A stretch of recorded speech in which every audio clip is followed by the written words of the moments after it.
Hello, my true crime family. How are you? So good to see you this evening. We are going to be discussing the initial search for Sebastian Rogers, who was reported missing February 26, 2024. He was 15 at the time, and we are going to go over the search because we did a study on the search. We went through it methodically, thinking about things, critically analyzing them. And that was over a year ago. And I really thought, wow, what fell apart? Where did it get messy to where we are now? Because the search looked so stellar. But in hindsight now, as I go back, there's things that were occurring that are of concern, in my opinion, and that's what we're going to talk about today. So, hello, everyone. Welcome in. Thank you for being here. Mods, thank you for being here. Whispering Winds is here under Be Kind to Everyone. Thank you, Whispering. I appreciate each and every one of you and my members. And if you are a first timer, hit that subscribe and join us. We have a very friendly chat. Hi, JH. Very friendly chat, and everyone seems to get along. And if you have your own opinion, you are free to voice it in a friendly way, and it is well received. We do like hearing other ideas. So welcome in. The search, this little guy, big guy, there were two others with him. And I was driving out of the driveway down the hill, and there he was. The two others ran away, but I was able to roll down my window and get a picture of him. I have pictures of some others that had been around, but lately in the last few weeks, I haven't seen any. So I just hope that I'll see them again, and they'll be visiting it again soon because they are absolutely beautiful. Raymond said dinner. Raymond said dinner. Yeah, just gorgeous. I mean, he was so large, and I rolled down my windows, and we weren't very far from each other. And I realized afterwards, that could have been a little scary. I don't know if they charge, I don't know what they do, but we just stared each other down, and I took a picture, and then I did pull away. So, really cool experience. I've seen several since I've been here. So, a lot of fun. Show you. I have a lot of photos to show all of you, as a matter of fact. So we'll do a members live probably or something where I share a lot of the photos with you. I've been to the I take them even when I'm outside walking the dogs. So we are here for this handsome young man. This is Sebastian Rogers. He is now 16. The search is still on for him. We are not giving up, nor will we give up. Looking back at things, this does concern me. And it started with the radius and what wasn't done in the radius. Hello, Cinderella. Hello, Marie, Teresa, Show Poodles, Janet, everyone coming in, Cooper, Tina, everyone coming in. Good to see you. Thank you all for being here. Sebastian's from Hendersonville, Tennessee, which is Middle Tennessee. He lives with his stepfather and mother. His biological father, Seth Rogers, is very much involved in his life and found out many things that were going on in Sebastian's life after Sebastian went missing, much to his dismay, because he could have stepped in and possibly fixed the situation. So there's a lot been going on, very little from law enforcement. If you're new to the case, we're starting with the search. We're going to end tonight with when they pulled back the search on March 4th. Then one of the next lives, we're going to get into March 4th, the scaling back of the search, the probable cause to search the landfill, and the irony behind the March 4th date is that was the first televised interview. So of the Proudfoots regarding Sebastian. So that's coming up. But today we're doing the search, some things that I've noticed, some things that concern me, some things that should always happen that didn't happen, some things that should never happen, in my opinion, that have happened. So good to see all of you. Thank you so much for being here, especially Sebastian's army. We will not give up. We will not give up. We will keep going, and we will keep trying, and we will keep hope. We don't know if it's a rescue. We don't know if it's a recovery, but what we do know is no one has showed us either. So we're going to just keep moving forward, not worry right now, rescue recovery, try and figure out things that could give us clues as to where he might be. And I do believe that I do have some sources who shared with me that even local politicians in conversations with them about Sebastian's case have indicated it would need to leave Sumner County in order to be solved. That was not said directly to me, so take it with what you want, okay? But the thing that disappoints me about that is if you know that and you're an elected official, then you should take it out of Sumner County, not remain silent. And the thing of it is like J.D. Huff said in the Michael Vaughn case, when he did his November or December 1st, 2022, after excavating the yards, he said, we believe even more people know than these four. And let me tell you, now's your time, because if you know, we're coming after you. So if things have disappeared, allegedly, let's just pretend, because we are not accusing anyone of anything, we're speculating. If anything may have disappeared that people watched and saw, if it goes to trial, when it goes to trial and justice for Sebastian, I'm sure through subpoenas, someone will admit what they saw, because I can't imagine every person willing to bet their freedom and their careers on protection. Oh, I see lots of you growing the Crime Time Buzz family. Be kind to everyone. Thank you for 5 memberships. Please, if you received one, be kind to everyone who is also AKA Whispering Winds. Thank you, my friend. Raymond always grows our family as well. He's been with us for 7 months. We are Team Sebastian, and we won't give up. Thank you, Raymond. And he came in with 5 Crime Time Buzz memberships. Please thank him. And I thank Raymond, and also be kind to everyone, and Show Poodles for 5 Crime Time Buzz memberships. Wow, my friends, thank you. Growing the family. I have so much to show you, and I look forward to our next members, and we'll get that going too. I just want to get us back into a routine here. I want to show you the new area. I have a theory that I've been kind of rumbling around with in my head that I want to talk to you all about, and I think in our members live is where I will do so. So let's go ahead and get to the search radius and the initial search. What I want to do is explain, first of all, why the radius is concerning to me. And I'm going to come back to that audio. I am. Okay. I will come back to the audio. As soon as I go over this, we are going to go to the initial dispatch and listen for a little bit.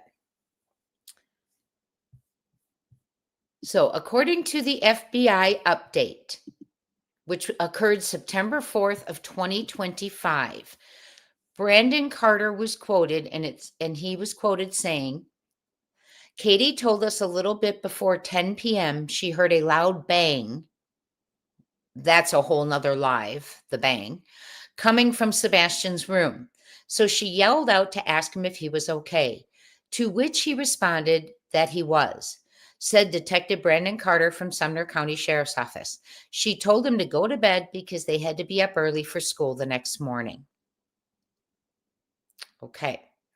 That's in the FBI. So that's around 10 p.m. Then he continues on and says Katie called her husband, who was out of town in Southwest Tennessee for work, and the two of them spoke for nearly 2 hours, not 3, by the way, before she went to sleep around midnight.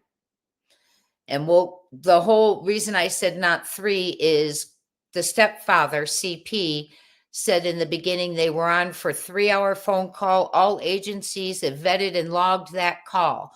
Well, apparently Brandon Carter was told 2 hours. So it would be very nice when you're forming a timeline to have consistency, because that is truly how you find people. And I know that sounds sarcastic, but details are everything, especially when a life is at stake. So that put her to bed around midnight. So then she woke up 6 a.m. So our time frame that he was gone, allegedly, according to Katie Proudfoot, his mother, who she was home alone, he was home alone with, locked in the house with, is 6 hours. Okay. They did the FBI update said the search consisted of about 4.5-mile radius around Sebastian's home. I do question that radius. There's a reason why. And Brandon Carter made that statement. If you go to sarmath.com, and even if you just think about it, if you find out what the it says the theoretical search area is a circle drawn around the initial planning point. In this case, the initial planning point would be Sebastian's home, with a radius equal to the maximum distance the subject could have traveled in the time allotted. Okay, they have 4.5 miles down. If a subject is lost in rugged terrain, he may have been able to hike only 2 miles per hour. If that subject was lost for 24 hours, the maximum distance traveled is 48 hours. Well, Sebastian was gone for 6 hours, allegedly. Now, the average teen walks 3 miles per hour. Let's add the terrain, the darkness, 2 miles. Let's take him to 2 miles an hour. Now, let's discuss the fact that Sebastian, he does not walk in bare feet. He does not go outside in bare feet. So that is not going to be comfortable for him. He's going to be tender-footed. So let's take it down even more. 1 hour, 1 mile per hour. Hi, Orange Wedge. My pleasure. Everyone coming in. Hello, hello. Okay. So 1 mile an hour. Let's just take it down a third. Even if you take it down a third at 1 mile an hour and he was gone 6 hours, one would think you would put in a 6-mile radius that's the minimum to be covering your bases, in my opinion. Okay, 6 miles. And the search consisted of about a 4.5-mile radius around Sebastian's home. Okay, so that right there to me was concerning as to how they got that range. Hi, Peter Pan 13. Then I think, okay, well, let's go with it. They did a 4.5-mile radius. And let's discuss what occurred and didn't occur in that radius based on sources. I can't tell you whom they are, but as you know, if you know me and the channel and the case as I've covered it, they are reliable sources. Okay, so let's keep going. And I'm sorry, I keep saying okay. It's a bad habit I got to get out of. Okay, there we go. This is something I want to go back to the dispatch real quick. Oh, no, not that one yet. Okay, before we go to the dispatch, there is a part 2 to the dispatch. We're going to listen to a little of part 1.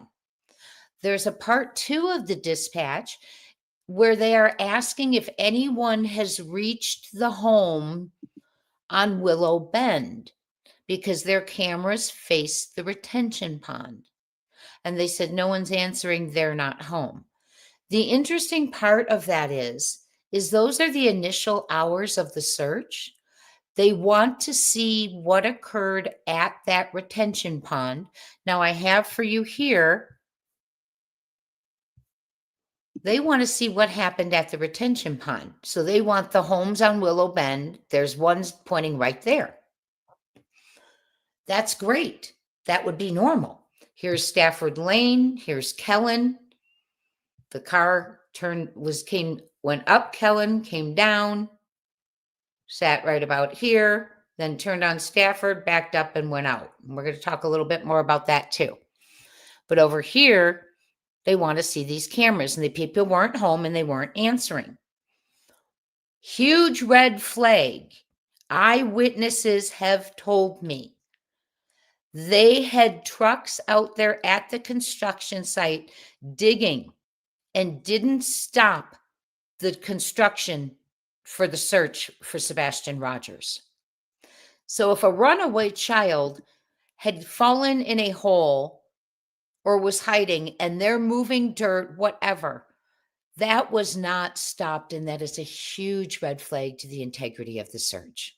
Look how close it is to his home, the red dot, to where they were.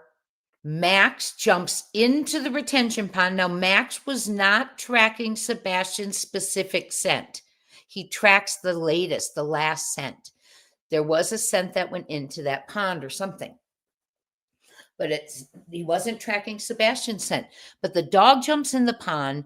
There's cameras that they want to see that point at that pond. And in the midst of this, day one, the trucks are still running. They're still digging. They're still moving dirt. It's shocking.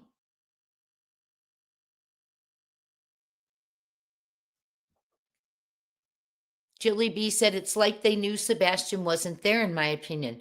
And, I think we get that feel with a lot of things because there's been people who have called and were told, well, that's not the kind of evidence we're looking for, allegedly. Things like that's not the tip we're looking for. Also, sightings not followed up on. So, of course, it leads people to believe naturally, well, why is that? Why aren't you following those sightings? Right? Why aren't you going to those places? Why don't you think it's Sebastian? Remember the time CP for the North Carolina sighting, CP right away said it's not him. And everyone was very observant of that. Well, think now as far as law enforcement, when there's a sighting, alleged sighting, excuse me, like in Bristol or at the Spokane International Airport or Whidbey Island in Washington, all those areas, why aren't we racing there to investigate and see if it's him? But certainly, at the very least, wouldn't you stop the construction right by the boy's home who supposedly ran away in the dark? And you're looking at a pond in the construction area. You're going to drain it. A dog jumped in it. You want to see the cameras, but you don't stop the construction? Hi, Meow. Hi, His Eyes. Hi, Town Chat. Excuse me.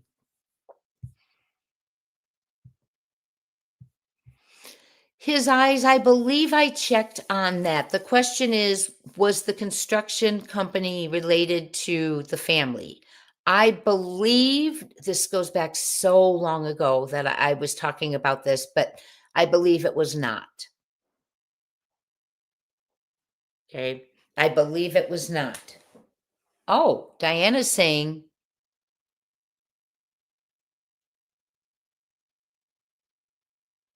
Diana Bond is saying, Crime Time Buzz, DG was part of that crew working at the site.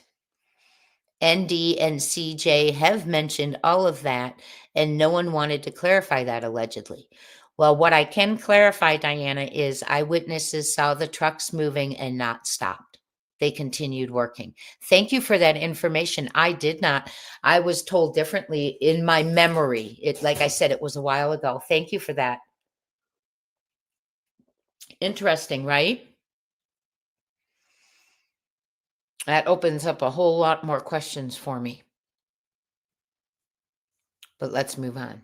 So they didn't halt construction. So that's even, in my opinion, worse. Your step-nephew is missing from right where you're digging, moving dirt. Why wouldn't you stop your construction workers, its family, and say, let's all go search. Let's do what we can. But the very least, let's stop moving dirt. Let's stop digging holes. Wow. So remember, in the beginning, I was like, okay, so how did it go wrong? Where did it go wrong? Because they did such a good job in the initial hours. But then you hear this going on in the initial hours. Why was construction not halted? Okay, a lot going on with Warsham's and Beach Market. The Warsham's, the general beach market, general store. A lot going on here. So like I said, okay, I feel 4.5 miles wasn't the distance if I had been in charge of the investigation, and I am no way qualified. Hey, Gypsy, I would have gone 6 minimum. But let's talk about this. But if I was going to go, no matter what mileage I chose, I would have made sure every establishment's footage was gotten, everything was done, because of all the resources that were being put into it. Think about it. Warsham's, the beach market, is 1.3 miles away from Sebastian Rogers' home. You can see the red dot here is where, let me go so you can see my cursor. This is where the market is. This is his house, okay? It's 1.3 mile walk. And that's if he's taking the road. If you cut through the school, probably where crow flies, less. That is in the radius. Beach market, a general market, if you have a teenager who's missing, would be a spot you would think you might check to see if maybe he went there to meet someone, to buy a soda, a pack of gum, who knows. But that would be an area you would check. Even before you heard from everyone and several people in town that they saw the step-grandmother parked there, near there on the road. But we're going to get to that. 1.3 miles away in the search for a missing teen is a general store. In the radius they have chosen, that they have talked about, 44,000 acres covered, helicopters, horses, ATVs, you name it, even an airplane, drones, everything. And no one got to the general market, the beach market, Warsham's, to get the footage. I have someone who was out there, stopped in, and was told that law enforcement didn't come and get it in time. Shooketh, shocked. And I know that's not new news, but we're putting it all together. Now, that's bad enough that they didn't go there and get the footage because it's so close and it's within their big radius, right? Why didn't they? What, did they get the footage, camera footage from T.W. Hunter Middle School right here? Did they get it from Beach Cumberland Presbyterian? We're going to talk about Chaco Island Volunteer Fire Department in a second. Did they get it from Homeworks, which is a construction company, Burns Day School? Did they go to all the places that are there and say, may we see your footage? If not, that's a problem. What were we doing in the radius? Picking and choosing? They shouldn't have scaled back if they hadn't have done this.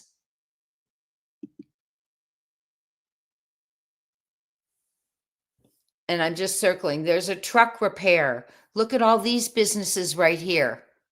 Okay? There's so many businesses that they could make. There's Jake's Southern Diner 4 miles away right here, and there's other little restaurants right around Jake's. where they reached for footage. Okay. We're still at Warsham's now, and there's a lot. We now know they did not go get the footage from Warsham's in time, even though it was in the range, even though it would make sense if you think he may have walked to, oh my goodness, Nicey Marie, thank you. If they think he may have walked to the high school, why would it be a far stretch that he walked to the general store? Nicey Marie says, NG interview, KP arrived home around 9 p.m. Sebastian went to bed at 9, lights out at 9:08 p.m. Texas Roadhouse video released, timestamp, 6:30 p.m. leaving Texas Roadhouse. This is the reason she didn't want it out. 2.5 hours missing, no stops, 15 minutes to get home. I'm going to have to go back. I'm going to have to go back to Nancy Grace Nicey and listen to that where she said she got home at 9 p.m. That's a whole different story, isn't it? Thank you for sharing that with us, Nicey. And thank you for your amazing, amazing, generous donation. I'll put that towards the equipment I purchased. Thank you, my friend. I appreciate it. That's shocking. Got me thinking now. Okay, Warsham's. I was told from someone who lives locally that they and several people saw step-grandmother parked on the street near Warsham's. When they reported it, they said they told Sumner County. There's also several trail cams right there. And I have a car sitting there. I know it's not blue like CB's. There were several trail cams in the area. And they said you could go check that out and you'll see her there. Then they feel like they're worried those weren't checked out if the footage from the store wasn't even gotten. So were the trail cams near Warsham's checked? People reported it. More than one person saw her there. She lives in Gallatin, 25 minutes away. Why would she be out there that early before anyone's searching? Just a question and an alleged. She claims she was not there, just so you know. At Warsham's. Now remember, this is all in their search radius. Mattress pad was found by searchers, volunteer searchers, after they had scaled back. That mattress pad had bodily fluids, they thought, on it. Trigger warning, urine, and possibly others. That's significant in this case. We're not saying it was Sebastian's, but the point is it should be checked because there's a story about Sebastian wetting the bed and it upsetting his stepfather because the house smelled like urine and he was sleeping allegedly in the garage when this occurred at times. There's a mattress pad found at Warsham's, which has a storage unit that the step-grandmother, who was allegedly seen early that morning, parked on the street in Hendersonville, right around the corner from the house. She has a storage unit there. I have a photo of her either getting out or dropping off Christmas decorations to her storage unit there. So she has a storage unit there. A mattress pad was found there. The mattress pad was turned into someone. I do have someone who's shared with me the exact details of how that went down, and now it's been misplaced. They found a file in a box that said Katie's Senior Pictures. Now, what is the chances? Katie's Senior Pictures. Sebastian's mother is Katie. Apparently, They found a weapon KNI sharp there. And this is the kicker. There was a cadaver dog there. Now, I was told, there was a cadaver dog there that hit on something by the storage units. The owner told the people who saw the alert that he was hitting on a dead mouse. Well, we looked it up as a community, and they are trained to differentiate between human death and rodent death. Why were they told that? I worry that something related to what happened or somehow was at the storage unit and maybe moved but temporarily placed there that morning. Right? Could that be why people maybe were meeting up? Maybe something was put in the storage unit temporarily, or someone allegedly. I am not accusing or saying anything. But we have to think about things like that. And later moved. I mean, I'm just going to throw it out there. If something, it was being put, something somehow, something related was put into the storage unit, which is why a cadaver dog hit. So it would have been maybe a body, allegedly. They meet there in the morning. It's put there. It's moved when they go get in, when the RV is gotten, right? From Mississippi, and it took all those hours to break down his RV and get home, and he took 2 people with him. Someone who's an RVer. I've had RVs. It doesn't take me 24 hours. I could do it. Right? That's a great question. Crafting with the Sassy Chicks 101 said, where's the evidence now? That is a fabulous question. The mattress pad apparently has been misplaced. They turned things in, but they've been misplaced.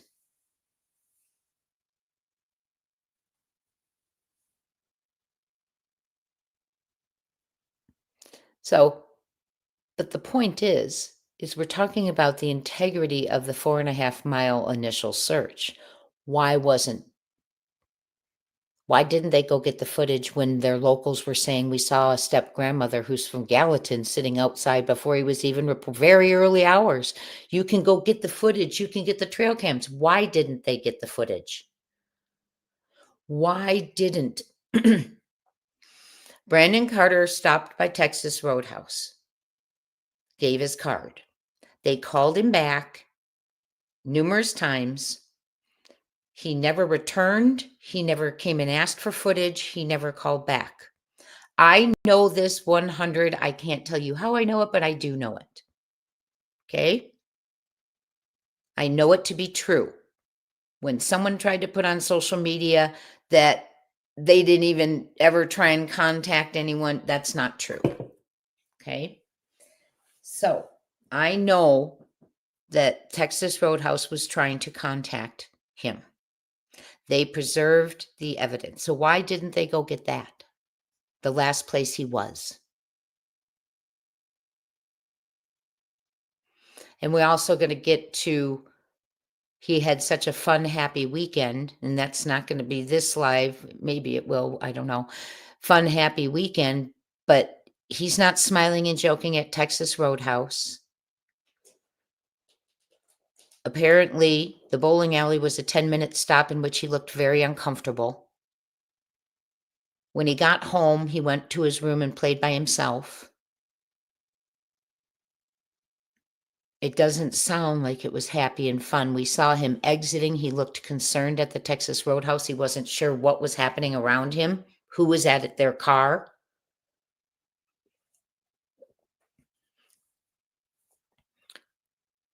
but not to go get the footage of the last place he was, to see if perhaps there was someone lurking around him, to see what was going on, to not get it.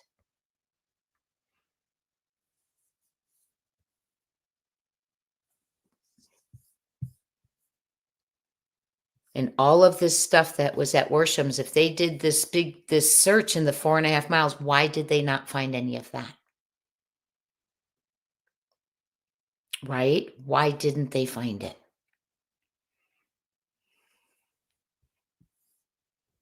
I have concerns about the initial search.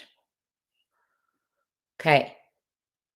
This is a view of the high school and the general store. I want to show you something now because KP said she went here. People saw Mama Socks allegedly here. Look how close they were to each other. Look how close the school is to the general store. Allegedly, not accusing anyone, a trade-off and putting something in the storage unit temporarily would be something easy to do, and then show up at the house to assist and search. Not accusing anyone, just theorizing, speculating. But look how close they were to each other. Gallatin, about 25 minutes away if you go via Long Hollow Pike. So that early in the morning, why are you driving a half an hour to the neighborhood, but you're not going to the house? Allegedly.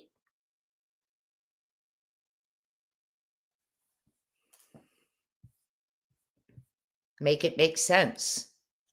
This is a red flag again, and the footage was not gotten. It's their duty to preserve evidence.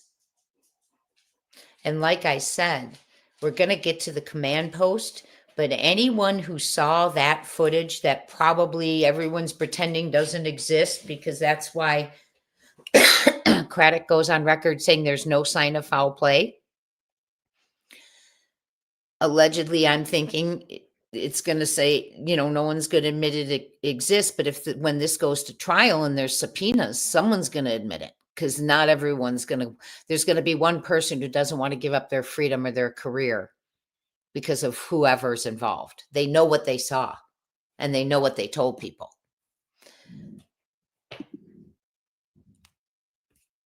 So in their first week in the search for Sebastian, and that's another thing, because I forgot to put in the slide, we also have a TBI agent in the first days saying where he is, he's not coming back from.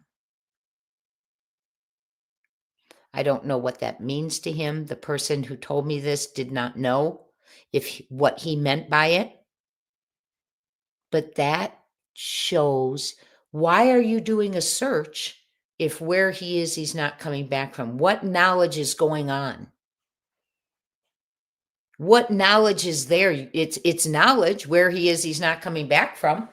That's not someone who thinks he just ran away and is throwing a fit somewhere. That's someone who knows something more, in my opinion, right? Hi, happy birthday, Robin. And be kind to you. Oh my goodness, happy birthday, everyone. So if we look at it like that, we have to ask ourselves. So they have a 4.5 mile radius where they've left several things out, allegedly, right? And they brought in all these agencies. They said they brought in TBI, EMA, the Emergency Management Agency, Hendersonville Police, Gallatin Police, Tennessee Highway Patrol, FBI, Metro Police, Wilson County Sheriff's Office, Sumner County EMS, Sumner County Emergency Response Team, and several other agencies throughout Tennessee, and no one bothered to go get footage from Worsham's or Texas Roadhouse. The search consisted of 4.5 miles. Yes, there were roughly 2,000 searchers, and no one went and got footage.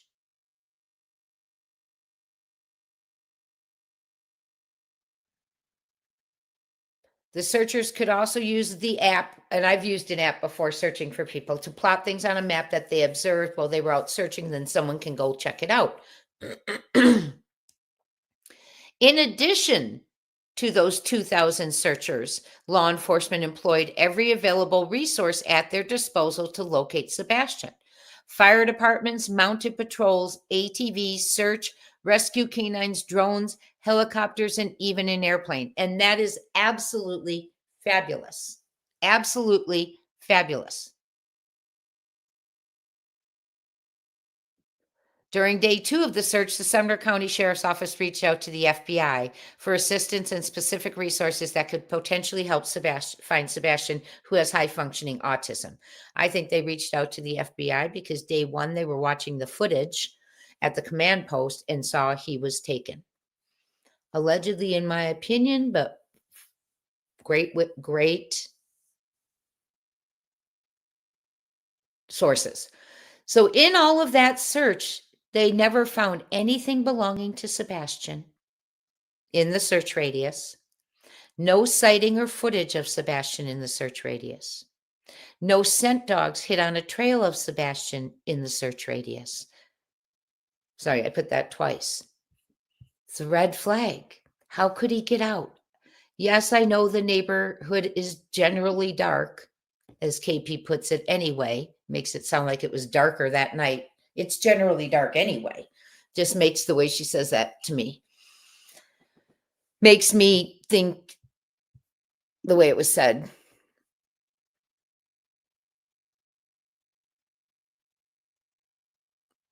Nicey Marie, I have my theories as to why he will not bring in fresh eyes on the Sebastian case. And here's what it is, and I'll say it in one sentence. Well, it was going to be my next video. It was going to be my next video, but I'll tell you all since you're here. Because they will find him. And once they do, they will know. Okay? Because I think it's going to, when Sebastian's found, it's going to be obvious he didn't run away from home. Whatever condition, rescue, recovery, whatever. So here's the command post. It was that, but that's a great question. I'm working on doing that too. I know it's hard to think risking M. I agree. Hi, Cinderella. I agree. Someone said, if you're in the bushes, hello. A comment said, I find it hard for them to risk committing an M. I think all of us people find that hard, right? Yet it happens so often, and statistically, it's family, acquaintances, more than it's not. Hi, Scranton Strangler. Hi, Brenda Sue. Hi, Joy. So here is the command center. It's important to the initial part of the search because a lot went down here. This is where they were looking at the footage day 1 that they got from the neighbors. Okay. But before that, here's the house. Here's the fire station. Here is Willow Bend Road. Oh, I said I was going to share the dispatch with you. I'm going to do that. Here is Willow Bend Road. We'll end with the dispatch. Willow Bend Road is where they're asking for that neighbor's camera that faces the pond.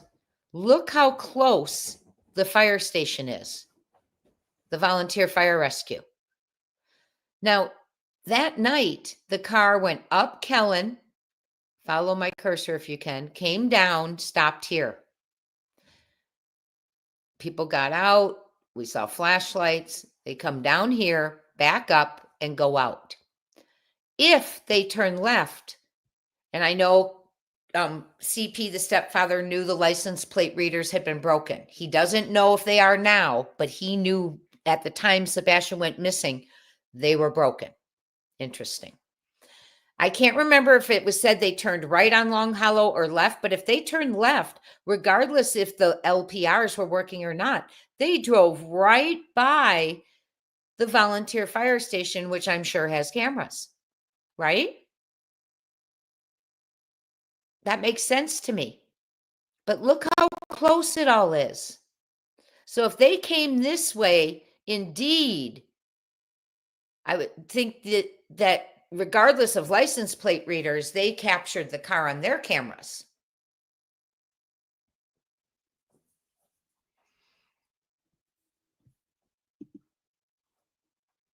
Day one. Day one at the command post, according to sources.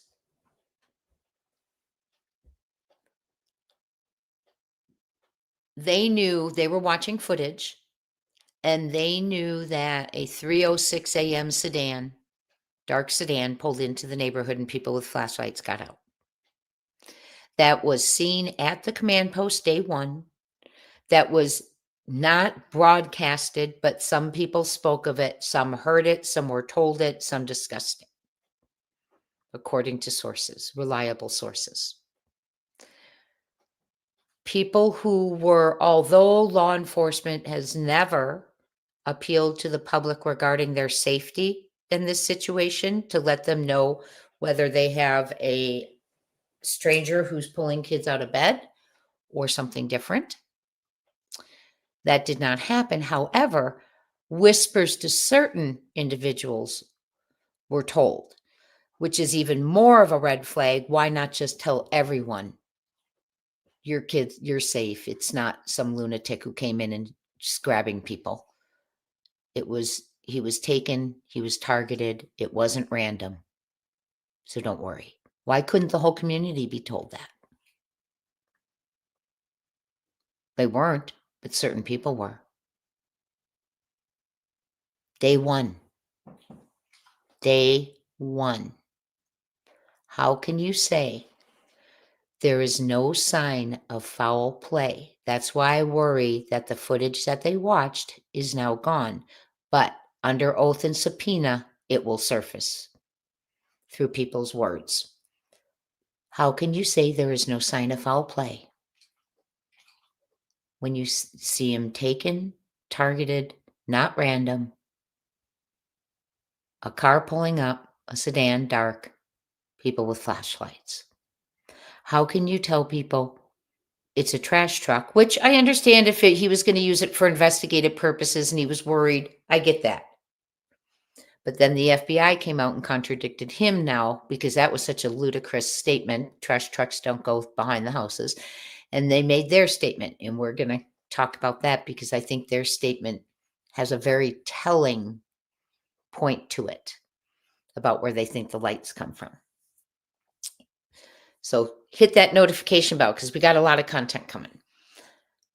So day one, they knew this. They started thinking it was a runaway, maybe. But during that first day, they watched the footage at the command center and knew a sedan had pulled up. There were people who got out with flashlights. It was not random. You're fine. You're safe. Your children are safe. He was taken and targeted. Paraphrasing. Okay. So if that's going on, how can you say there's no foul play?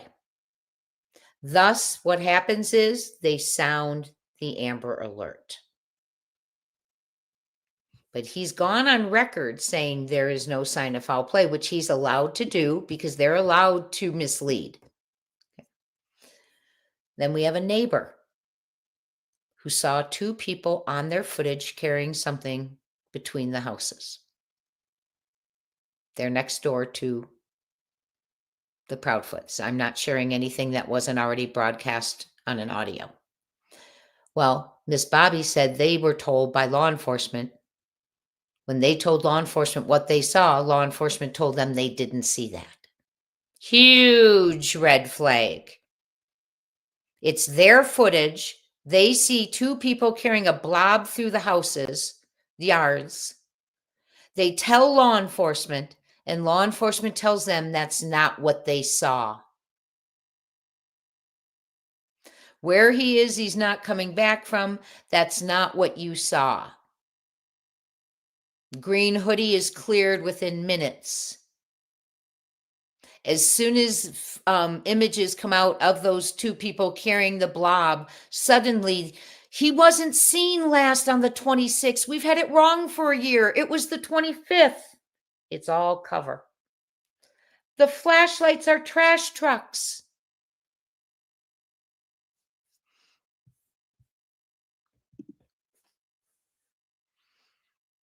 All the neighbors submitted footage and confirmed on the neighborhood group that they had done that. Chris Carr, C. Carr, the Hendersonville cop, with 7 cameras, audio, and night vision, he did not. I was told he was the only one who did not. His backyard faces the Proudfoot home. He claims all he had through his yard, his footage, was a cat. He's the very person you'll hear on the dispatch. They refer to his white Ford pickup truck in the driveway and that he's riding around with them. He is also the individual on Tuesday, yes, the 27th, went to the neighborhood vigil, and because they knew he was at the command post and saw footage and was there, people asked him what was going on, and he got tears in his eyes, this cop, and said, "It's bad, so bad." So how can you say there's no foul play? It's bad when a child runs away, but it's not going to bring a grown man, a seasoned cop, to tears. What brought this man to tears? We have a lot more to talk about with Mr. C. Carr. So like I said, hit that notification bell. This is huge red flag, plus some of his other behaviors concerning, in my opinion. So people say, well, what if the footage is gone? My opinion is, and what I have been told is, when this does get to trial, when people are held accountable, because people know what was looked at, who turned it in, who saw what, things were said to people, there will be, I'm sure, subpoenas and under oath. What did you see? What did you watch? And I would have to think, out of all those people, I mean, we know, I know a few. I'm not going to name them now. There's a county commissioner. I wish she would speak up and say what she saw instead of be silent. Speak up for Sebastian. What if it were your child? Wouldn't you want someone to speak up, or would you want them to hide the little secret because being county commissioner's cooler, allegedly? JH is thanking for her membership. That would be either Raymond or Show Poodles, Mini Panthers, thank you, gifted a Crime Time membership, or Be Kind to Everyone. You all are amazing. And yes, I am going, Nicey Marie, I really appreciate that message, because I am going to go back and watch that Nancy Grace interview for every detail. You know what else I was going to do is on my list? Write down every question she asked, because she doesn't ask questions that aren't pertinent, in my opinion. Okay, Caroline, we'll see you in a second. So don't worry if the footage is gone. There's enough people who saw it, know about it, were told about it, that it will come to light. Let's put it that way. And Brenda Sue said it will be shown. Hi, YouTuber. So day 2, they've now watched the footage, and they go to TBI and they say, we have an Amber Alert situation. This is not a runaway. Okay. And they activate that Amber Alert. It's a crime. It's not a crime to run away.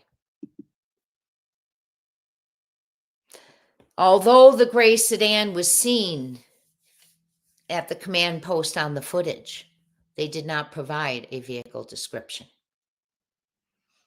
I find when this goes to court trial for justice for Sebastian, that will be one of the questions brought up right away. Here is the Amber Alert for Sebastian Rogers.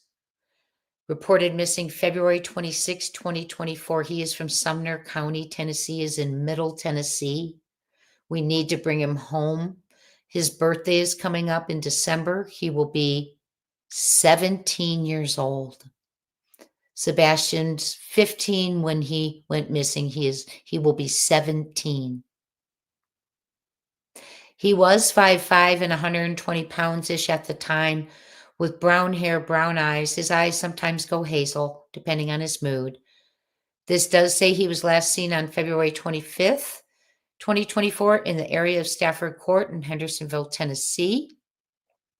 They do have this wrong. They say he was wearing a black sweatshirt. Apparently, it was a long-sleeve black t-shirt. Black sweatpants. They aren't those thick terry sweatpants. They were like athletic sweatpants, like with the stripe down the side. And glasses. A pair of glasses were found in the neighborhood where his step-grandparents lived, just a few homes away, that were so close, that found by a volunteer group in April, I believe, April 1st, maybe. They were so close to looking like Sebastian. Seth Rogers, the father, wasn't sure, so he had them bag it, tag it. Gallatin police took them, but sadly, no one checked the prescription. 3 houses from a relative, and no one checks the prescription against Sebastian's. Sebastian has a medical condition that may impair his ability to return safely without assistance. Sebastian is high-functioning autistic. If you have very smart, is a planner, plays chess, which is why walking out with money, without money, shoes, jacket in the cold, his games, his phone, is very unlike him, something he would not normally do. And Sebastian is home in the afternoons before his mom gets home from work, so he could leave in the daylight and she wouldn't have even known. Why would he wait till the middle of the night on this great day of laughing and joking? But yet we don't see laughing and joking at Texas Roadhouse, do we? Apparently, Brandon Carter is quoted as saying they went to the bowling alley to play games and bowl on that FBI update.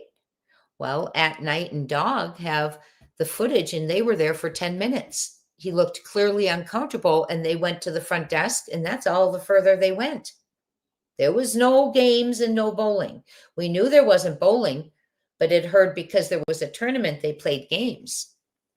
10-minute visit. 10-minute visit, my friends. Day 3. So day 2 is the Amber Alert. We now know he hasn't run away. Day 3, DA Whitley, who is no longer the DA. He suddenly retired after 40 years. I think he might have been getting concerned. He brought charges against a YouTuber that the Proudfoots had never met in person, but can't bring charges against the stepfather for multiple CPS reports. Shocking. And a mother who hasn't told the same story twice about her son's disappearance, allegedly. Shocking. So day 3, DA Whitley's at the command center. Well, his office is the ones who is supposed to prosecute crimes. So if he's there, they've got a crime. Amber Alert, prosecutor shows up, you've got a crime. The father's told there is no evidence. Sebastian walked out on his own. That's a red flag because the mother said he walked out that front door. The stepfather said, let me make this crystal clear. He walked out that front door and stood on that porch. Well, in my opinion, he was carried out that front door and they stood on that porch. There's no items found in all of that 40,000 acres, that 4.5-mile radius. None. No items found, no sightings, no footage with him on it.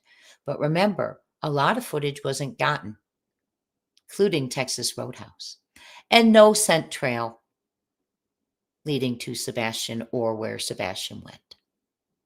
All red flags. Yet, lots of things were occurring. Hi, Lori and Lisa. Lots of things were occurring that shouldn't have. Trucks moving and digging while they're searching for a little boy in that neighborhood. A lot of things didn't happen that should have. Warsham's footage should have been picked up. They should have gotten back to Texas Roadhouse. One neighbor said they had to call them and say, please come get our footage before it erases. There's no excuse, in my opinion.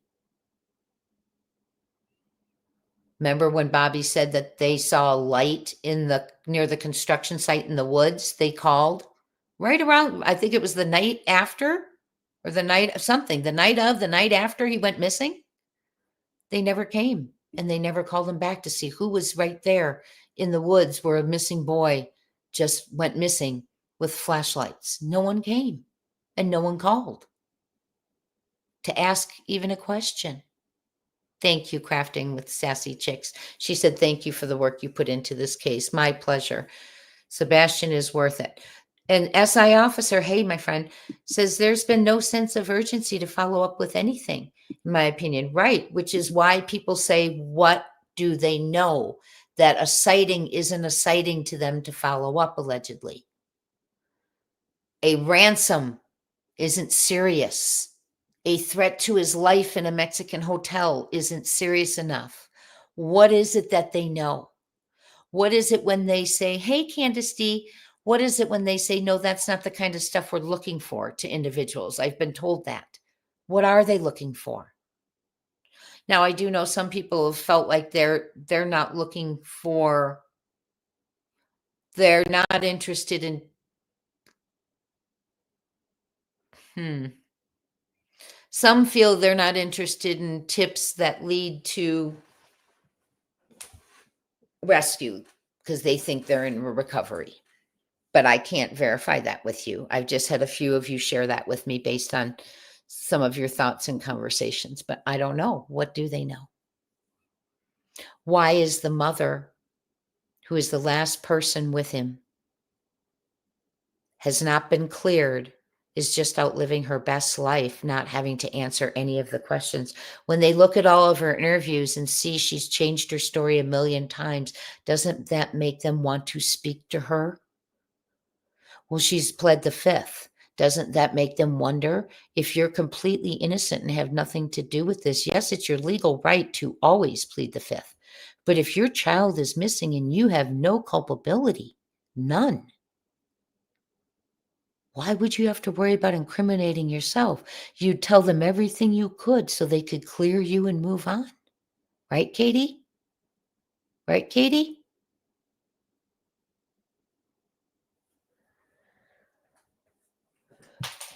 She's unrelatable. And we watch a lot of true crime, and what do they always say? Oh, it was that non-emotional Chris Watts, perfect example. He was non-emotional. In his interview, his eyes were dead. Non-emotional. That makes most investigators' ears and eyes perk up. Why is this person not suffering? What is going on? Yes, everyone reacts differently, but no emotion? That was one of the first things that pointed them to him. That interview pointed the public for sure. And we have a mother with no emotion. She doesn't talk about him. She doesn't wear his shirt. She's hanging out she pled the fifth and isn't giving answers, but she's hanging out with park and rec directors from the town. She's not hiding. So let's go to the home crime scene, because I call that crime scene number 1. That is where he disappeared from. Never went to any vigils. Thank you, Nicey Marie. Yes, Chris Watts is a monster. I agree. Stone cold heart. I agree, Caroline Miller. I can't. If my neighbor's dog were missing, I would have more emotion and put more time searching than we have seen her do. Alleged, my opinion, and I'm sticking to it. Crime scene number 1 is the home. There is no evidence he left the home on his own. There is no scent of him leaving the home. When investigators are called to a home for a missing person, how many times do we hear the story? Well, and I was asleep, I woke up and the door was open and he was gone. She was gone, right? And what does it turn out to be? The parent opened the door and did something to the child. More times than not, it is the family. This family has not been cleared. One person has an actual show us physically alibi, and that's Seth Rogers, the father. Katie's is her word that she was there alone with him. And Chris Proudfoot's alibi was that he was sitting in a crane at 5:30 in the morning, but failed to realize he would need to account for his time the night before as well. So we got someone who seemed a little bit, in my opinion, possibly inebriated, saying he drove by him and saw him at the RV park. That's his alibi. I don't think he was counting on having to be asked the night before, in my opinion. Who knows what he was doing? I'm just saying. So the crime scene, nothing to prove he left. Yet they do not preserve the crime scene. There's no crime scene tape up. You're always supposed to treat it as a crime till you know it is not. According to CP and KP, they did no forensics, no luminol, no fingerprinting. None of the above. And the home was crystal clean. I believe that cleaning occurred between about 3 and 6 a.m.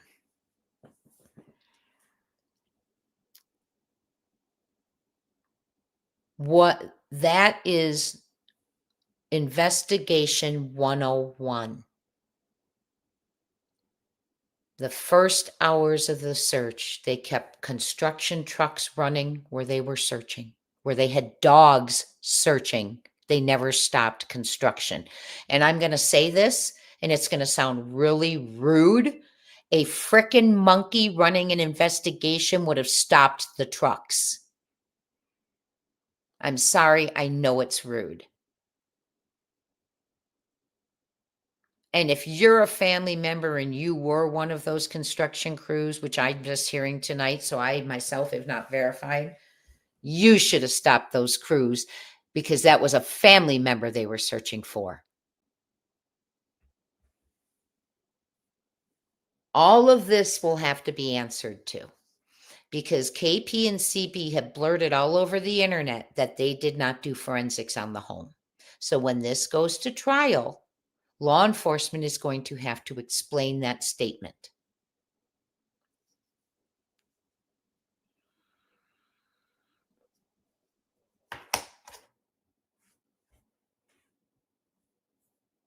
Yeah.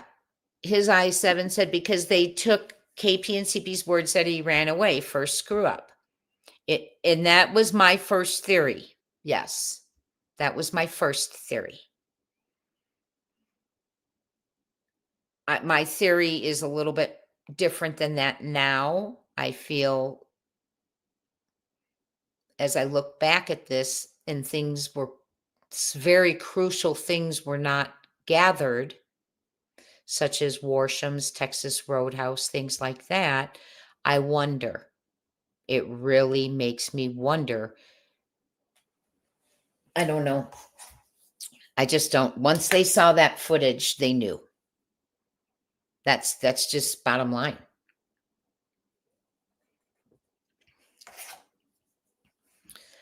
You can't take her word for it and let her go live her best life and be silent and out campaigning again. Hashtag public safety, please. Out campaigning again against yourself. Spaghetti dinner November 6th. Planning events. Wearing his own shirt with his own name, but not Sebastian's shirt. How many people would think he was a really cool sheriff if he started wearing Sebastian's shirt and every time he was doing something for himself for his campaign, he focused on a child, one of their own who was missing, like J.D. Huff does. You don't do this to one of us. Instead of sending a message to the nation, which sadly, if it wasn't the message he meant to send, it's been sent, that you don't do this to certain of us. And allegedly, that's my opinion, and that's the message he sent.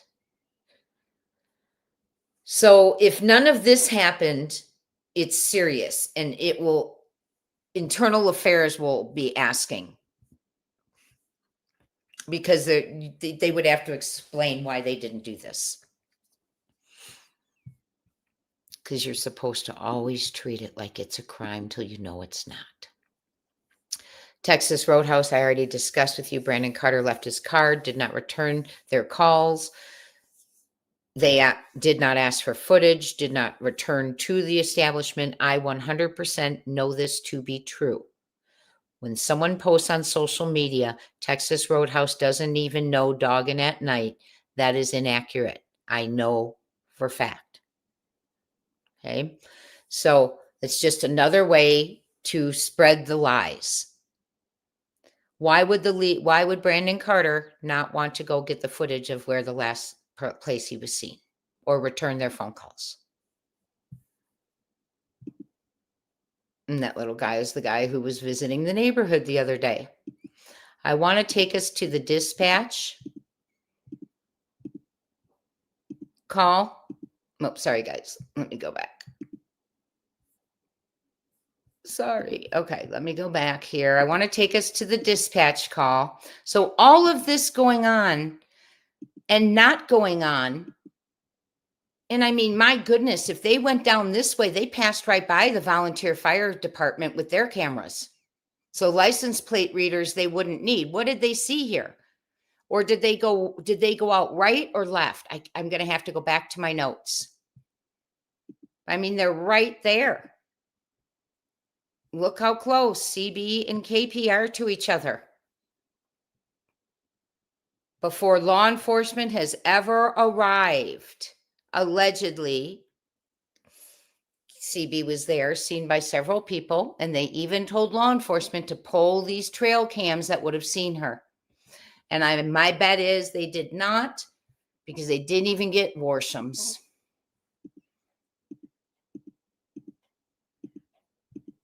So a 4.5 mile radius, which in my opinion is not enough.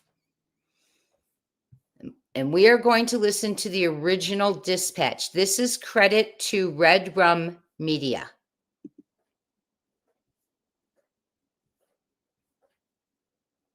Control Q. Right, clear verbal warning. We are right now 31. Heading missing juvenile 1008 Stafford Court 1008 Stafford Court, Hendersonville. Caller advised this morning they woke up and their 15-year-old girl is not in the bed. We are right now 30 blonde hair, approximately 5 foot, 1 finger going down. I was going to be wearing a black sweatshirt, black sweatpants. Juvenile does have a form of autism. This is the first time it happened. I was going to be in the home before midnight.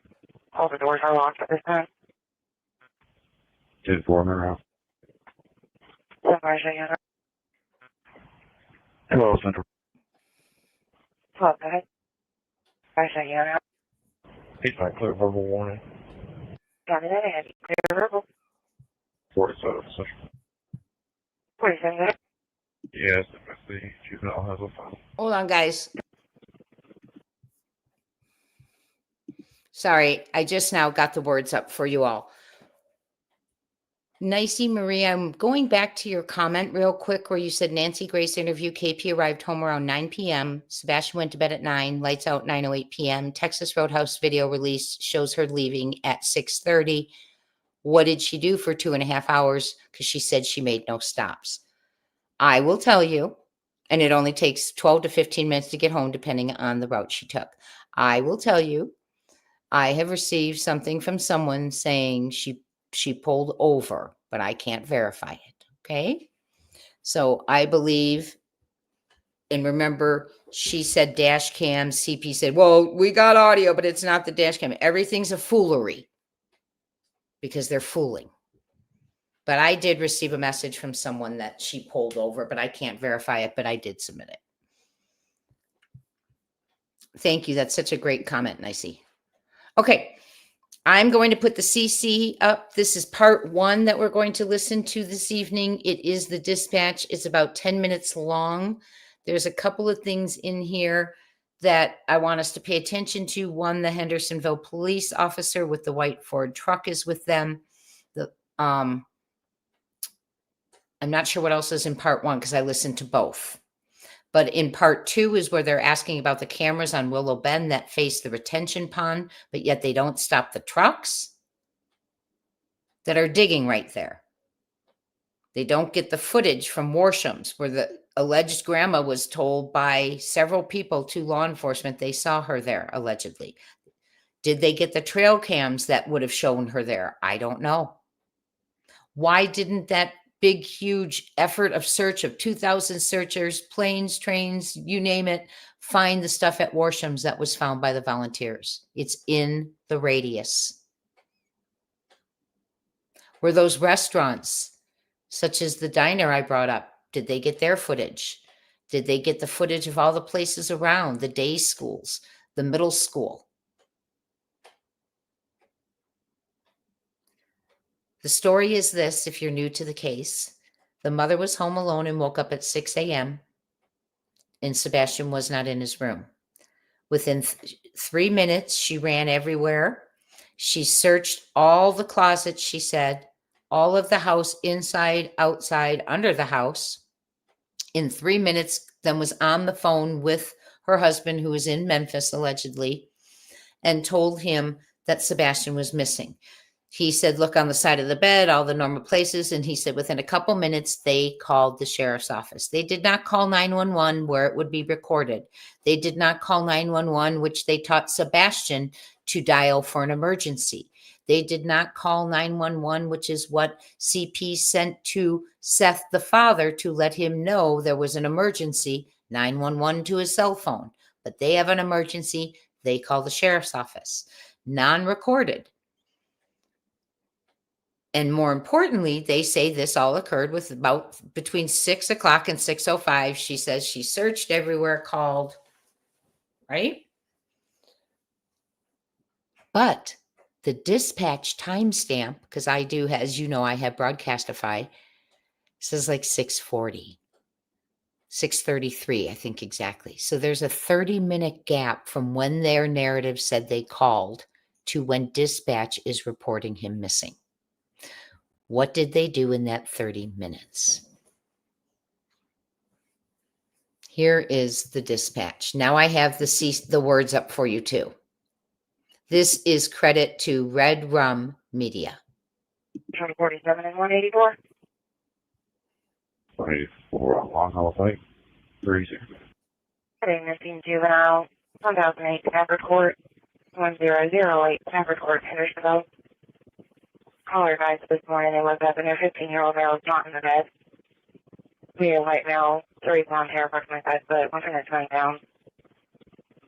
I was going to be wearing a black sweatshirt, black sweatpants.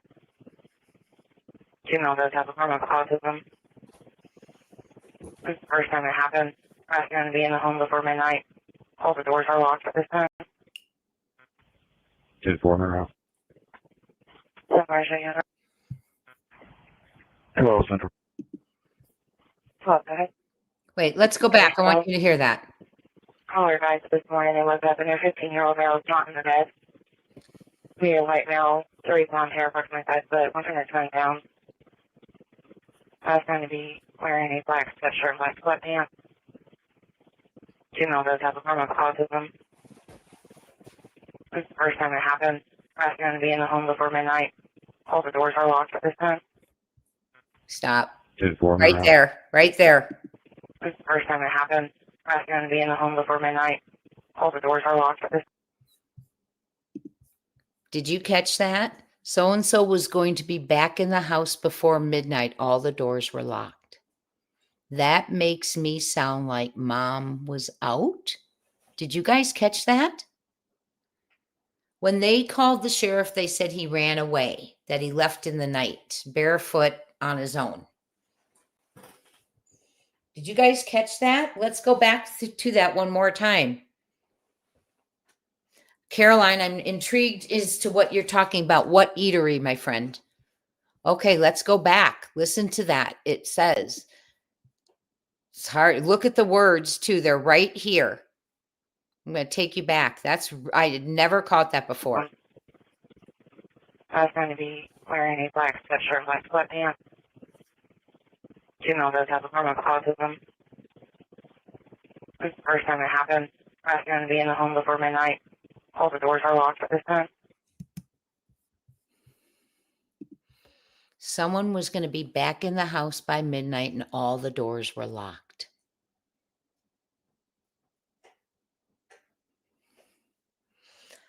I heard a rumor many times in the beginning of this case. I've heard it many times that KP was out visiting a buddy. I can't confirm that, but I have heard that. This confirms that to me. This brings that back up to me, allegedly. Let's keep listening. So someone was going to be back in the house by midnight and all the doors were locked. 10-4 Monroe. Sebastian Rogers. 12 Central. 12, go ahead. Sebastian Rogers. 8-5 clear verbal warning. Copy that. I had you clear verbal. 47 Central. 47, go ahead. Yes, if the juvenile has a phone. 7. I asked the call taker to ask if the juvenile has a phone. Great. Central to 68. I am Mrs. Fire Call. Yes. In the area of Dean Plant Road and Newton Lane. Caller brings back, a truck is on fire. Pull over on the side of the road. Caller's no longer answering call taker's questions. Central to 47-180, Warren 12. Juvenile left his son at the house. The mother is driving around looking for him in the Victoria Place subdivision, and she is driving a baby blue Infiniti. 47 to 12. Get there and see what's Central to 47-180, Warren 12. Juvenile left his son at the house. The mother is driving around looking for him. Did you hear that? Left her son at the house. The mother is driving around looking for him. Am I hearing that right? Let's go back again. Listen to this. Pull over on the side of the road. Caller's no longer answering call taker's questions. Central to 47-180, Warren 12. Juvenile left his son at the house. The mother is driving around looking for him in the Victoria Place subdivision, and she is driving a baby blue Infiniti. Left her son at the house and she is driving around looking for him in a baby blue Infiniti. Then the other part says, someone was supposed to be back in the house by midnight and the doors were all locked. To me, that sounds like she locked him in while he was sleeping and went to visit somewhere. I'm just guessing. Hi, Cinderella. Wow. That's something. Let's keep going. I'm going to take it back. We're going to listen to it together and just keep going. 8-5 clear verbal warning. Copy that. I had you clear verbal. 47 Central. 47, go ahead. Yes, if the juvenile has a phone. 7. I asked the call taker to ask if the juvenile has a phone. Great. Central to 68. I am Mrs. Fire Call. Yes. In the area of Dean Plant Road and Newton Lane. Caller brings back, a truck is on fire. Pull over on the side of the road. Caller's no longer answering call taker's questions. Central to 47-180, Warren 12. Juvenile left his son at the house. The mother is driving around looking for him in the Victoria Place subdivision, and she is driving a baby blue Infiniti. 47 to 12. Get there and see what's going on. Do our own searches. I have arrested. Some of you in the comments are asking why would she leave him at home and go looking for him?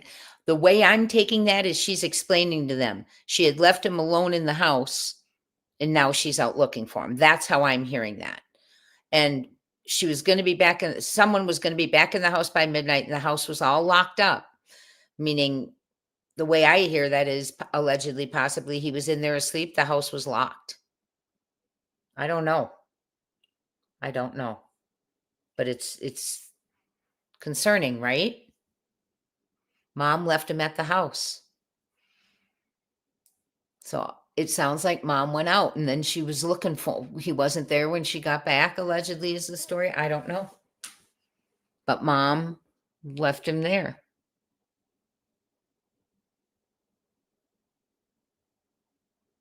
Milky Way Girl says, so she left to look before even speaking with the police. I guess so. Or she spoke to them and told them she was out looking in her baby blue Infinity. Let's keep listening. Left her phone at the house, and that's why she's not answering. Right. She wasn't answering anymore. Left her phone at the house, probably. Interesting. You're waiting to hear where your child is. You're panicked. You're searching. You have no idea where he is, yet you leave your phone. Make it make sense. Advance. We'll go from there. 184, your OCA will be 02197, 02197, time of call 634. Sure. When you get a chance, can you call all of the local hospitals just to make sure he's on one of those? That's right. 68 Central on Plain. Partially on 45, 12. Go ahead, Phil. I said there's no medical center ER, center station ER, Sumner Regional ER, anti-line, all clear of the juvenile. Also, I do have a 911 hangout is pending at 132 Hollywood Boulevard, Zone 1. There is no call history, and they've attempted language line with no connection. Do you want me to clear it? 10-4 Central, you clear. 68 Central, K9's on the ground. Copy, K9 on the ground. Hey, Jenkins, he's on for 63 Central. 837. I'll be 10-6 at K-Row. Well, we're going north on Stafford. 47. Code Red has them on. The Code Red has them on. One to open animal farm near Puppy Hollow, Center Point area. Go ahead. Next big track back up, going into the construction site over here, back towards the beach. Boy, I'm behind you. It's awful muddy. Do you see any footprints, anything? You shouldn't have any shoes on. Hey, this is all dry, hard packed. Out of Stafford Court. LT, we're now headed back south towards the cemetery on the far end of the construction site. Boy, I can see you. I'm stopping it. This is where Max jumps into the pond, and I'm stopping it because you have a lot of great comments. Some of you hearing that as possibly he was supposed to be back in the house by midnight and wasn't, so they locked the doors. But he knew the code. Did they put the bolt on it so he couldn't get in without a code? I don't know. That's one theory that I'm seeing in the chat. One thing is, when I first saw the case and heard he was in bare feet, the first thing I thought of was he was locked out. But then the more we heard other things occurring, no one saw him. So if he was locked out and wandering, someone would have seen him.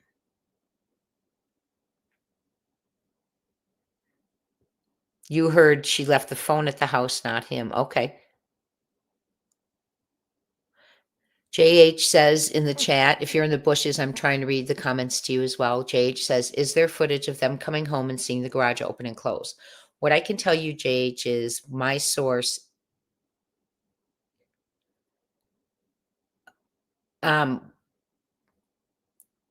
someone who is able to see the garage door saw it on their footage. She pulled into her garage, shut the door so you couldn't see who was driving, who was in the vehicle, or who got out. That is, from what I've been told, not the norm. She does not always just pull in, shut the door, like of the garage door before even exiting the vehicle. That is not the norm. Also not the norm is the car was not always parked in the garage, as stated on Nancy Grace, many times captured in the driveway.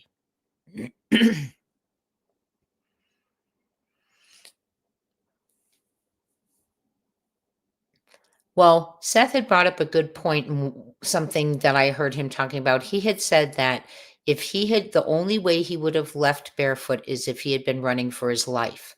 But if he had been running for his life, he would have ran straight out through the yard and been caught on camera. He's caught on no camera other than a neighbor saying they see two people carrying a black blob between the houses. But when they tried to tell law enforcement that, Miss Bobby said law enforcement told them that's not what you saw.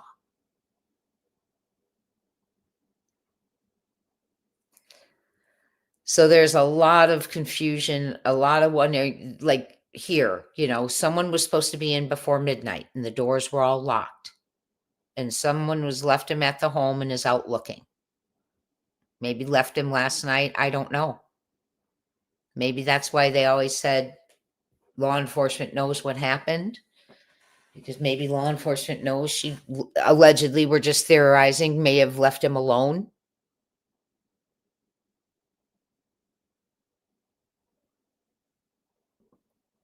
But we know from the command center and what had been said and talked about that it wasn't that he was home alone and someone just happened upon a child who was alone and took him, because it wasn't random.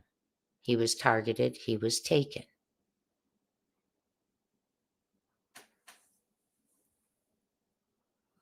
And there's only KP, the mother, knows how to get into the house. Sebastian, Chris, the stepfather, CB, the grandma, Melissa, the aunt, and the person who cleans can get in the house. Melissa's the aunt is the one, for those of you who don't know, it's Chris's Proudfoot's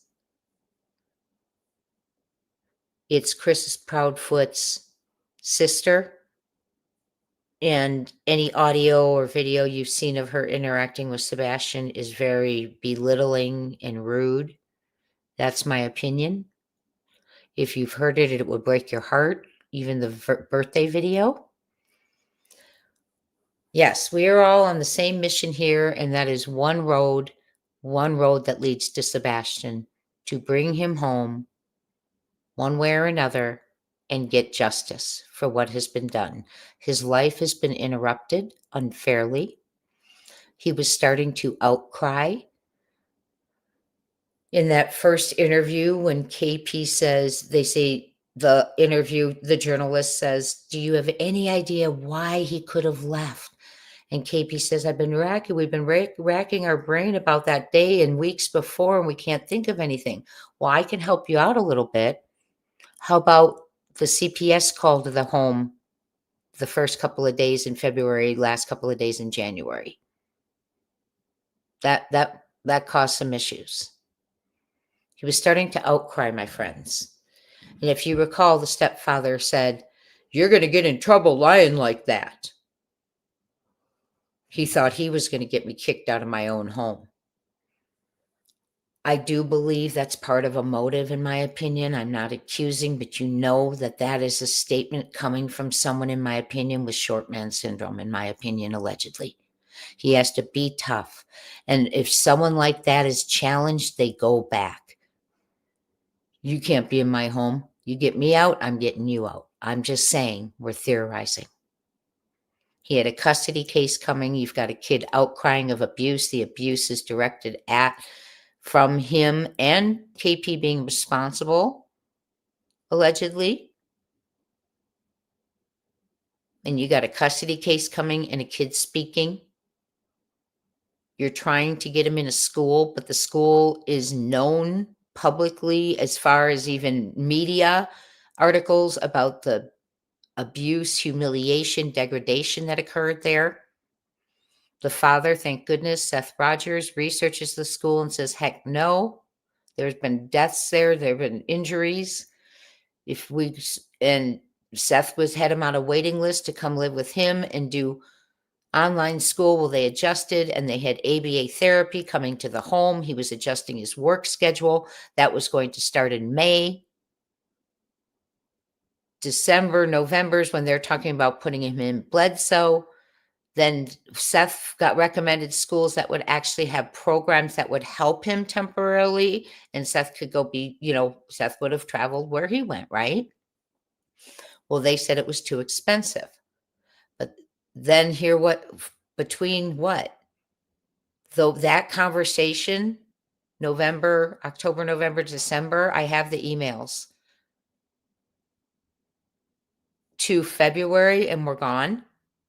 We're starting to outcry to tell people.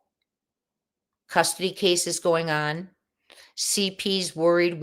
I read to you the redacted information that At Night put out where CP's saying, and we all agreed that was best, that they wouldn't be together in light of the situation, because he was worried because Sebastian was a victim of SA, that Sebastian would victimize his daughter, which he probably worried would affect custody. All of those things, in my opinion, also lend to, I don't want him home for weekend visits. There's so much motive there, in my opinion. There's so much motive there, in my alleged opinion, when you put those things together. Nancy Grace asks him about the lights on the side of the home. Are they motion lights? Yes, ma'am. So they're motion lights? No, ma'am. They're not motion lights. Well, guess what? They are. I've had someone drive by when they were off for me and photograph it, and then they're on as they drive by. That's why KP, and they weren't on when he was taking out the trash, which is why the video was so dark. Remember, KP said that he had to say that light was on because it's always on. Oh, that's right. But I just got onto that motive part because if we think about all those motives, in my opinion, right there, getting so upset when billboards went up.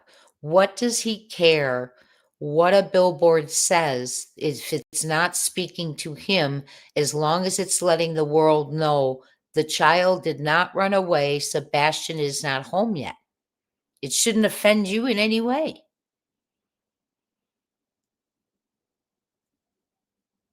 It's concerning.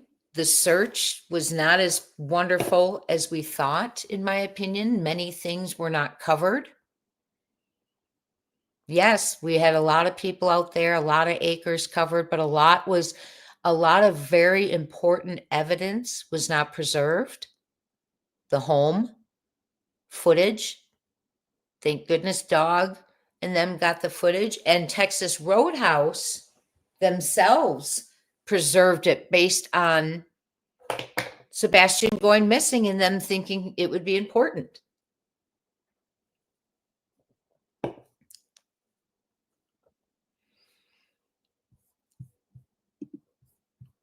Let's listen a little bit more. A couple more minutes to this. Do have some footprints over here. This Right is there where after you're Mac standing? jumped in.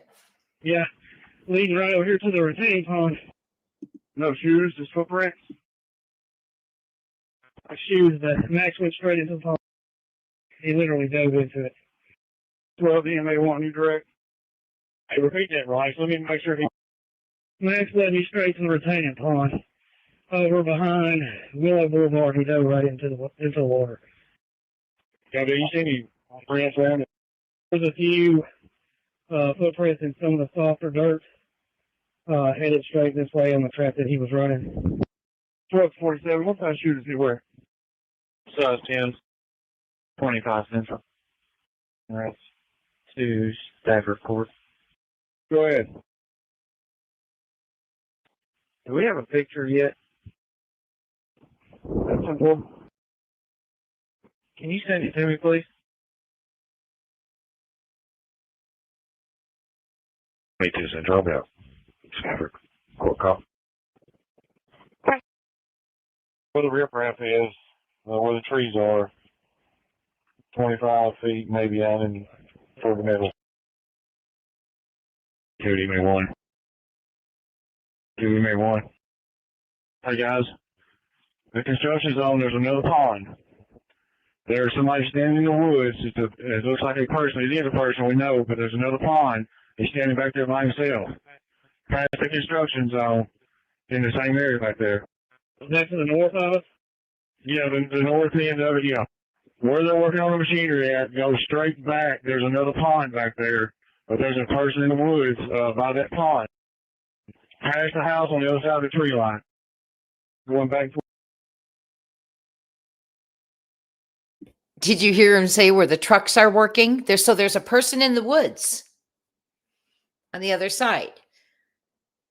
And he says, back where the trucks are working.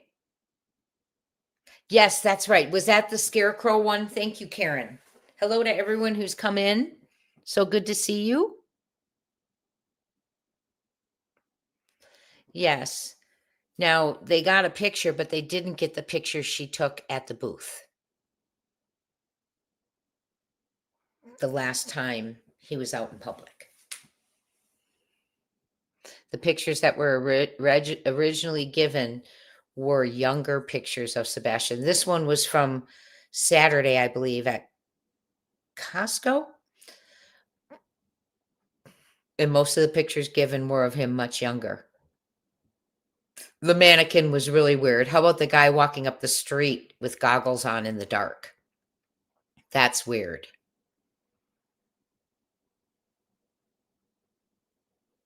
Nicey Marie says, and remember, KP drove the same route the morning looking for Sebastian that the car drove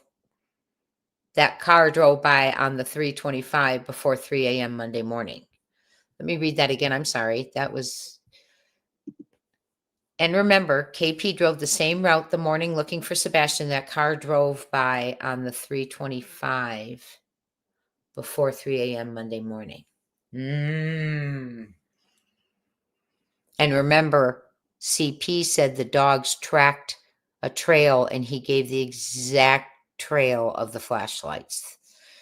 Down out the front door, or, down the porch, through the side yards, through the green belt, up the bank onto Kellen. Yet law enforcement says there was no dogs that tracked a scent like that. But he knew where those flashlights were that don't exist, that are some lights now, according to the FBI, from the home. And boy, do I have a point on that one too, that we'll be getting to. But it's just a lot. I mean, just what they were saying, someone was supposed to be in by midnight. The doors were all locked up. Now she's out looking for him. She had left him at home. Is she giving an explanation? And if she left him at home, did she come back in the morning? What's the story? So many things are so odd, but I'm just baffled by the footage they didn't get, by the interest of certain areas they didn't seem to have, and the statement to a couple of you, that's not the kind of stuff tips we're looking for. So good night, Robin. We're going to sign off here too. We're going to just listen to a couple more minutes of the dispatch. I wanted to go through some comments. Reptile Wildfire said they came through the garage and he supposedly took trash out. His shoes were found by the front door. In my opinion, yes. Apparently, she has him keep all of his shoes by the front door, is what the story is. So I don't know if he wouldn't kick them off by the garage if they're that strict. Sometimes military homes, they have their rules. I'm not saying anything negative about it. So maybe he was used to taking them to the front door and kicking them off. But if he doesn't like to go barefoot and he exited that front door on his own, why didn't he just since he was passing by his shoes, why didn't he just grab them? Right? Why didn't he leave when mom was at work in the daylight? So many things do not make sense. So many things do not make sense. And this is credit to Red Rum Media who put the words up. It's amazing. Or going on the back side. Yeah, on the back side, and he's not moving. He's just standing there by himself in the woods. It's Hendersonville 517. I'm on the northeast corner in the cemetery across the tree line. Am I close? No, the backside. Nikki, if you can, do you have anybody there with you that can drop a what 3 words location? Stand by. Let me see if I can find it on my map. I got my drone grounded for the moment, and I'll see if I can do it. Target's over. 1 to 2. I'm in my truck going up the corner. Can you see us? Lance, hold up. I'm going to jump in with you. 2, there's 4 of us on foot coming across the yard. Start directions. 19's on the same. Everybody's on the ATV right there in that field. Drive straight to the woods. Straight in, straight in. Keep going like you're going. Keep going. Go left, go left. Just come back, you passed it. Ricky, there's 4 of us on foot on the other side. Pick us up and tell us which way to go. Yeah, we only have 1 drone. We don't want to get off the target. And we got somebody close to it. All right, somebody's walking straight to it right there. So walk. There's 2 people right there. Walk like you're going. Walk like you're going. Straight. Into the woods. You should be about 15 foot from it. What's the child's first name? She'll be all over it, whatever it is right there. The 2 people walking the woods. It's a mannequin. Sorry, guys. Look just like a person from the air. There's the mannequin. Hendersonville 66. Hendersonville 66. What's the name of the child that we're looking for?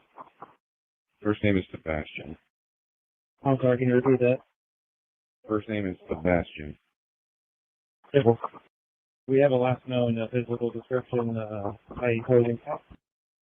Last clothing description was black sweatpants with a white stripe, black long sleeve t-shirt with a print. Simple thing. T3 Central back to service. Nikki, how many drones do y'all have up? 1 at the moment. I've got mine grounded so I can get Sergeant Topo up. I'll be back in the area momentarily. So they did have the right description of clothing, and someone put the wrong description on the flyers, which Katie and Seth had both said they had been trying to get that changed forever. So right there in dispatch, we hear the black sweatpants with the white stripe, the long sleeve black t-shirt with the print. Everyone's getting tired. We're going to go ahead and get off of here. They end up scaling back the search March 4th.